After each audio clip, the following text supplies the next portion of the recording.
So another F1 season has officially hit the books in Abu Dhabi. And, well, this finale was an absolute snooze stinker. I mean, it happens, you know. Like, it was definitely nowhere near the hype it was in 2021. Definitely, I think this finale got overhyped the hell and back. Especially with how much of a snooze stinker it was. Hey, it happens, you know. Not every Game 7 type of race, or any race that feels close to a Game 7, is going to be absolute banger. You're gonna have some anticlimactic ones. It happens, you know, like, not every single finale is gonna be like 2021. But, you know, there was no controversy in this race, which, hey, that's good, you know, no controversy like in 2021. You know, it played out naturally. And McLaren didn't do the team orders that have been rumored all week, which, honestly, good. They let it play out naturally. Honestly, good. That was fucking stupid that McLaren was even thinking about possibly screwing Piastri over if it came down to it. Like, honestly, I still stand by what I say. Team orders need to be illegal in F1. Like, that should never be a situation to begin with. I don't fucking care what you say. Team orders should be fucking banned. I mean, F1 banned team orders before. I don't know why the fuck they brought them back. When they banned it after 2002. They need to fucking do it again and just you know, they need to have a 100% rule that NASCAR and IndyCar have. Like, it would solve a lot of problems in F1 if they have a 100% rule to where everyone in the field has to run every single lap of every single race 100% to the best of their abilities. It would solve a lot of race manipulation and rigging problems. But of course, with this race, though, a new champion was crowned as well. This race was an absolute snoozer. You had all three championship contenders start 1, 2, 3 with Verstappen on pole, Lando second, and Oscar third. And of course, Lando, he clinches the title by finishing third or better, regardless of what Verstappen and Piastri do. And yeah, well, Verstappen, he got the lead off the start. And once he got the lead, he never looked back at all in this race, as Verstappen knew he had to win the race to have any chance at the championship. And Verstappen, he did everything he needed to at Abu Dhabi to have a shot at the title, dominating and winning the race. But of course, Verstappen's championship hopes in the end came down to if Leclerc could pass Lando for third place. In the end, Leclerc could not do that, as Leclerc really burnt his tires up in the end. And Lando, he did everything he needed to win the title, as he finished third, and Lando Norris is the 2025 F1 World Drivers' Champion. Which say whatever you want about Lando, especially with how much McLaren has favored the shit out of him. Like with the rumored about the team orders possibly coming in this week, McLaren wasn't even hiding the favoritism for Lando at all at this point. Like, I think McLaren just gave up trying to hide it and be like, yeah, we're favoring him, damn right. Because with the rumored team orders that were coming in, would it have been any differently if it was Oscar in Lando's spot instead of if Oscar was in Lando's spot? But you know, that situation didn't play out. There was no safety cars. It was kind of a boring race. Like, the only thing that really happened was when Yuki Tsunoda tried to block Lando Norris for a position when Lando was coming up after his pit stop and forced Lando off the track. Which, I'll be honest, no penalty to Lando was the right call. I think the stewards didn't want to get involved after what happened in 2021, so they just let him race, which that's the right call, let him race. Like, honestly, I fucking hate the stupid out-of-bounds rules. I don't think Lando should have even got a penalty there because he was forced off there by Yuki. Especially coming up to it when Yuki told Red Bull to leave him alone, he knows what he's doing. Obviously, that's a lie. It's obvious that Yuki is not Sergio Perez 2021. And that's why Yuki is getting fired now for Isaac Ajar.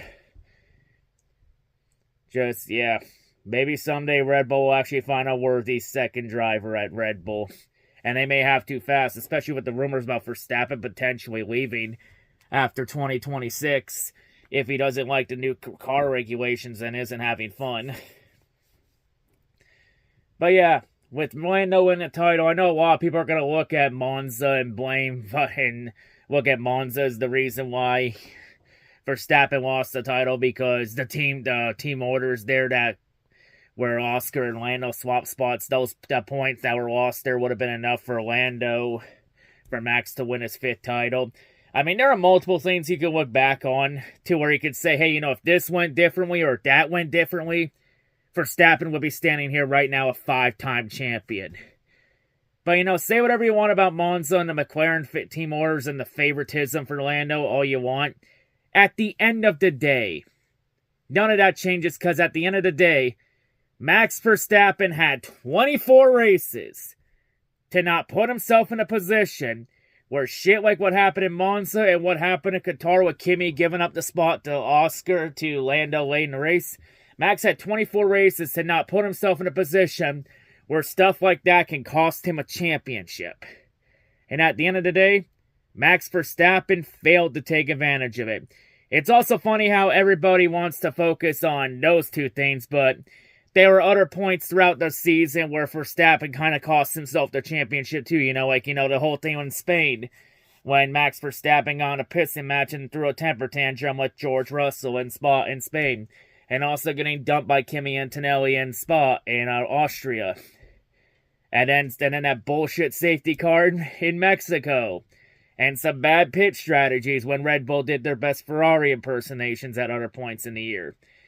Like, there are multiple points at the end of the day till we could point and say, hey, if this went differently, this championship would look a lot differently.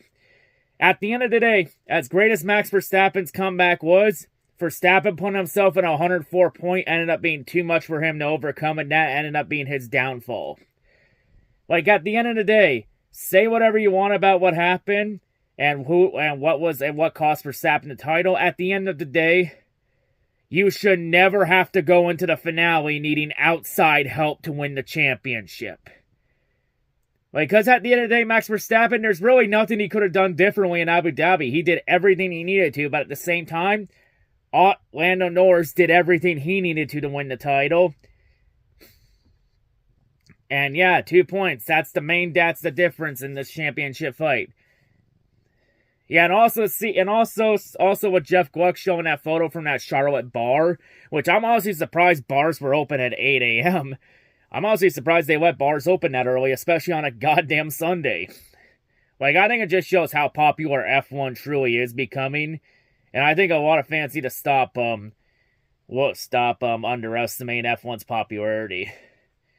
Because I mean F1 this year is an example. It's a good example of what happens when you're pretty much the whole season is like a told story being told, and the season finale is the ultimate climax to that story being told. And it's also what happens when you actually market your drivers correctly and make the racing the forefront of your motorsport. And yeah, you can see the differences clearly between F1 and NASCAR, considering that F1 has no controversies and no lawsuits at any point, while NASCAR is currently getting their asses sued and getting their asses handed to them in court.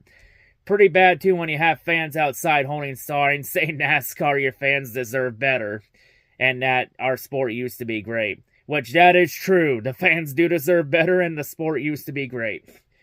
And I think a lot of people are underestimating F1's move to Apple TV next year. Especially with how popular streaming is becoming, especially with how many people in the U.S. are continuing to cut the cord on cable TV. And also consider the fact that Apple TV was the studio that produced the F1 movie that's been an absolute success.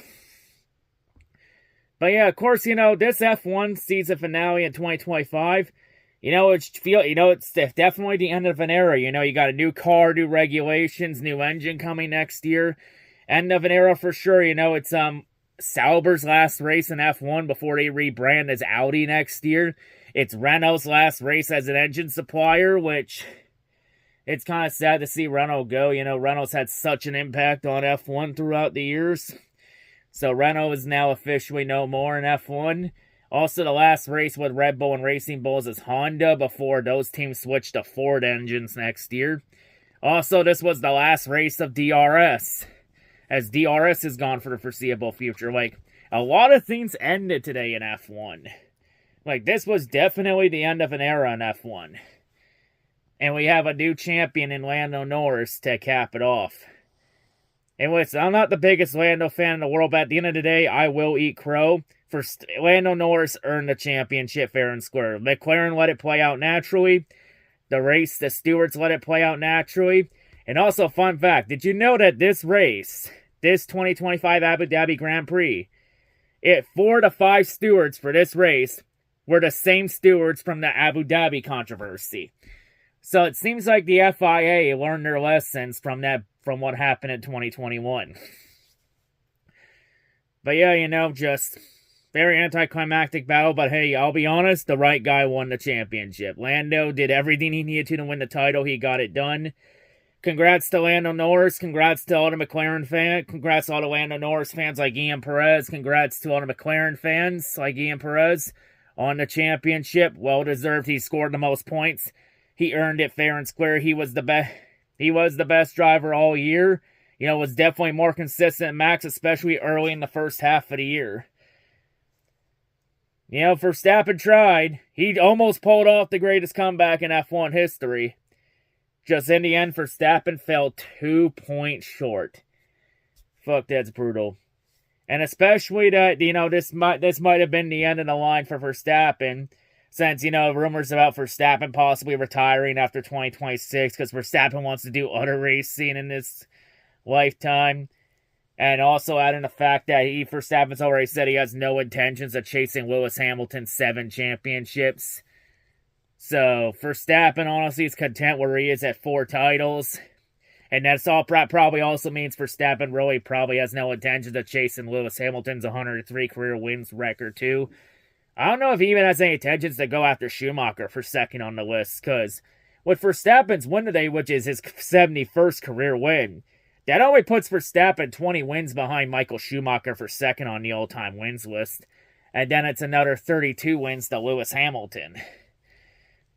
Because I'll be honest, Verstappen really has nothing left to prove this season. Verstappen really has nothing to be ashamed of this year. Honestly, Verstappen fans, as heartbreaking as this championship is, be proud of your season. I mean, Verstappen, for where he was with 9 races to go, being 104 points back to finishing with just falling 2 points short in an inferior car, and then scratching and clawing your way back into it. Honestly, Verstappen really has nothing to be ashamed of. He did everything he possibly could.